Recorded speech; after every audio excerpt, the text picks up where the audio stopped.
When we think of the Victorian time period, we usually feel a lot of pride about how powerful Britain was at that time and how advanced and civilised we were compared to the rest of the world. The British Empire was pretty much in charge of the world because of the sea exploration and the thing called colonisation. Colonisation was the name given when a big group of people moved into a foreign land and set up communities. The British did this to increase the British Empire and use land and resources for profit. Britain's Royal Navy ruled the seas and the colonies provided goods for trade. The sad and shameful part of the history often brushes under the carpet is that a massive amount of wealth and growth that Britain and other countries saw during that time had come from the enormously profitable slave trade and slavery. The slave trade was buying and selling of slaves. They were sold by slave traders and bought by wealthy plantation owners. Slaves were usually African men, women and children and were taken on long and horrible journeys aboard slave ships to get to the plantations on the Caribbean islands. Many slaves died on the way. They were chained together and some were thrown overboard whilst still alive. The slaves were used on the plantations as free labour to grow sugar, tobacco, rice, cotton, coffee, and all the things that were popular and in demand in the Victorian Britain. The goods were also traded around the world, and Britain was the biggest name in the game.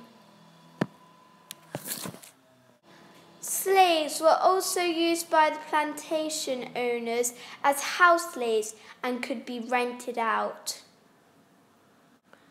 Punishments and torture was frequently dished out, and the slaves could be sold on or moved far away at a moment's notice, forced to leave loved ones behind.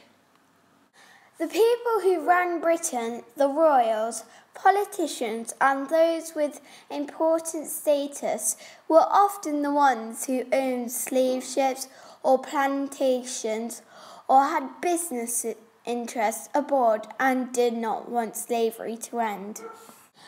There were some good people in Britain who, in the years before Queen Victoria was born, were working very hard to bring slavery to an end. They were called abolitionists. In 1807, after a lot of hard work, the abolitionists managed to get the law passed in the government, which banned slave trading in most of the British Empire. It had taken 12 attempts to have this law accepted by the wealthy, immoral politicians of that time, and it wasn't perfect, but it was a good start. Buying and selling people was no longer allowed, but slavery itself was still perfectly legal.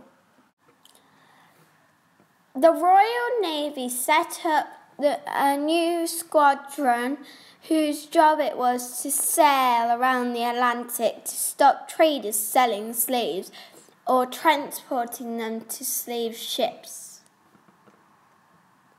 Soon after, in 1819, during the reign of King George III, Alexandrina Victoria was born at Kensington Palace. In 1823, when Alexandrina Victoria was 4 years old, the original abolitionists set up an anti-slavery society with growing support.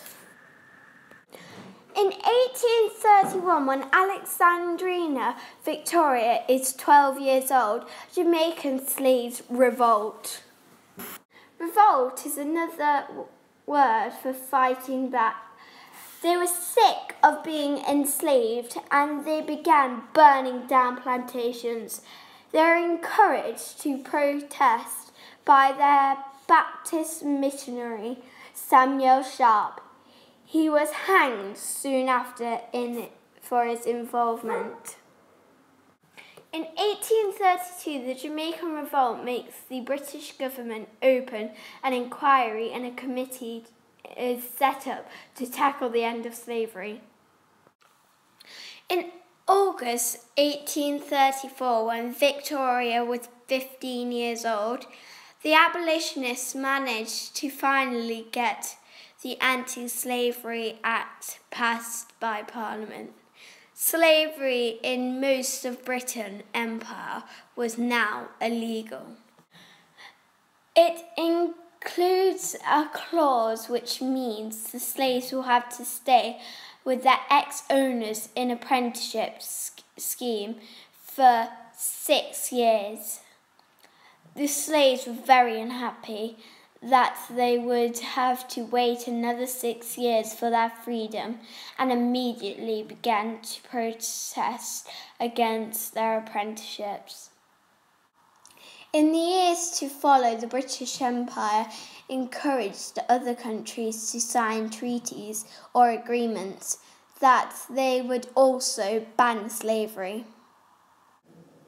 In 1837, Victoria's uncle, King William IV, dies and Victoria becomes queen aged 18.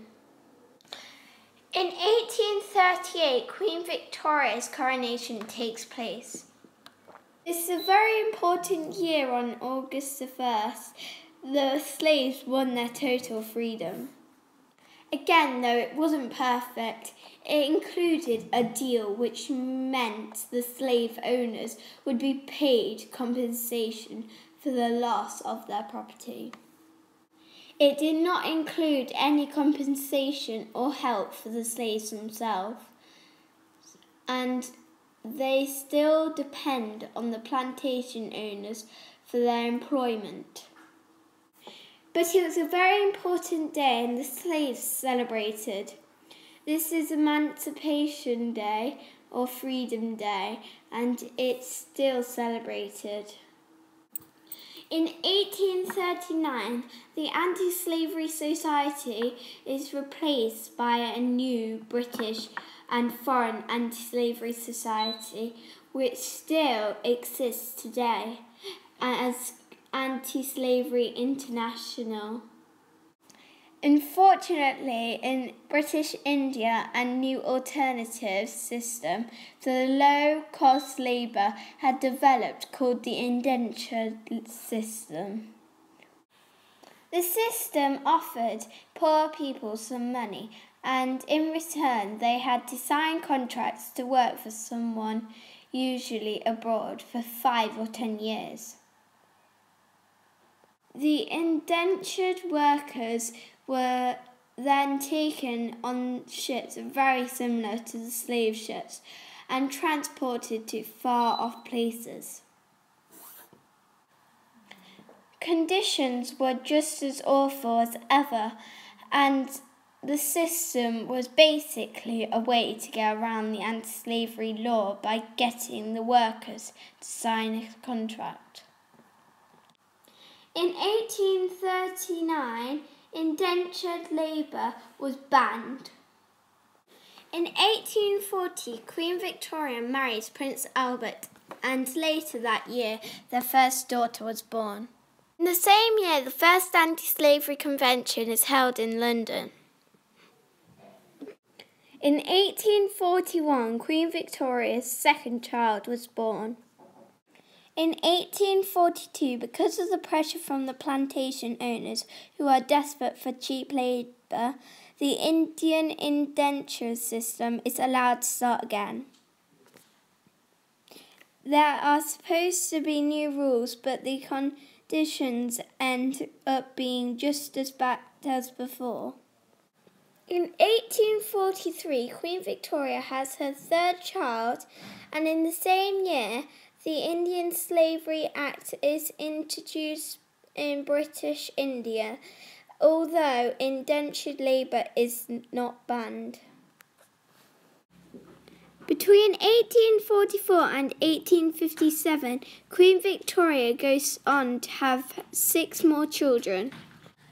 In 1857, the Indian Rebellion takes place, and in 1859, the British Crown takes control of parts of India, which were previously run by British organisation, the East of India Company. Queen Victoria is 39 years old. In 1861, Prince Albert dies of typhoid fever, aged 42. Prince Albert has been anti-slavery. In 1870, the West African Squadron stops its duties patrolling for slave ships, with an impressive record for protecting Africans from the slave trade. Sadly, the indentured labour system still exists. In 1877, Queen Victoria is given the title Empress of India. In 1901, Queen Victoria dies before indentured labour is brought to an end in her empire. In 1917, the indentured labour system is banned, thanks to the effort of Gandhi, who spent his life working tirelessly for Indian people's rights. In 1998, the anti-slavery laws of the past were replaced by Article 4 of the Convention of Human Rights. Human rights were barely on the agenda before the Victorian era, and now we have an international treaty in place which protects all kinds of human rights. Even though the world was now united against slavery, the last country to make it illegal was Mauritania. Slavery was legal there up to only 8 years ago. Slavery hasn't disappeared completely. There are people who enslave and exploit other people illegally, even today, but thanks to the Victorian, it is punishable by law. During the glorious Victorian era, there was a battle of good versus evil, the good-hearted British abolitionists and the public against the greedy upper class who benefited from slavery. Every time we think of the Victorian era and find ourselves impressed by their achievements, innovations and architecture, we should perhaps give some thought to where all the money came from and the human cost that no one really considers. I've got a home in the kingdom, ain't that good news? I'm gonna lay down this world, I'm gonna shoulder up my cross, going home to the promised land, ain't that good news? I've got a home in the rock, ain't that good news? I've got a home in the rock, ain't that good news? I'm gonna lay down this world, I'm gonna shoulder up my cross, I'm going on home to the promised land, ain't that good news? I've got a home in the kingdom, ain't that good news? I've got a home in the kingdom, ain't that good news? I'm gonna lay down this world, I'm gonna shoulder up my cross, going home to the promised land and be free.